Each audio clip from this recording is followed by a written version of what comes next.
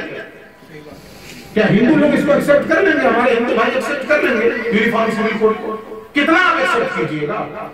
جو ہمارا شمالی ہندوستان کا جو علاقہ ہے، نارتھ انڈیا جو ہمارا علاقہ، اس میں کیا ہے؟ ہندو دھرم میں یہ چیز ہے، ہندو دھرم کے قانون میں یہ چیز ہے کہ ایک لڑکے اور ایک لڑکی کی شادی کب ہوگی؟ جب ماں کی طرف سے 5 پشت اور باپ کی طرف سے 7 پشت تک دونوں میں کوئی ریلیشن نہیں. جب ماں کی طرف سے 5 پشت تک نیچے اور باپ کی طرف سے 7 پشت تک دونوں میں لڑکے اور لڑکی میں کوئی ریلیشن نہ ہو تب اس کی شادی ہوگی، ورنہ نہیں ہو سکتی. یہ نارتھ انڈیا کے ہندو دھرم کا قانون ہے. ساؤتھ انڈیا میں چلی جائیے تو سب سے پوتر شادی ماموں اور بھانجی کی. اب بتائیے کس کو ایکسپٹ کیجیے گا؟ آپ ہندو بھائیوں سے کہیے گا کہ تم اگنی کے ارد گرد پھیرا لینا چھوڑ دو، تم نکاح کرواؤ یونیفارم سول کوڈ، ایکسپٹ کریں گے وہ؟